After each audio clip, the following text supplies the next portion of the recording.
Inawezekana kwa miaka 5 mpaka 10 nao kuja mbele, makanisa yakapoteza ushawishi kwenye jamii kwa kiasi kikubwa sana, kutokana na kitu ambacho kinaendelea ndani ya nchi yetu.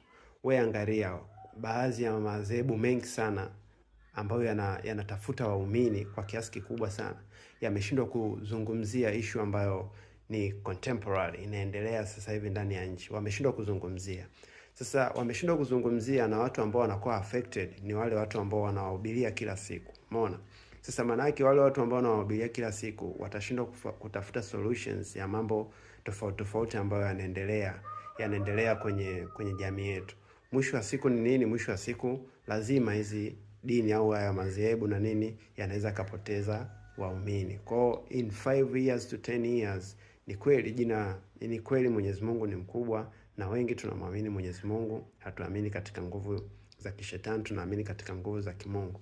Lakini yale maslahi ambayo kwa kiasi kikubwa madhehebu mengi yanakopo nayo yanaenda kupotea, kwa sababu sidhani kama tena kutakuwa kuna belief and trust kwa haya madhehebu na kwa watu pia.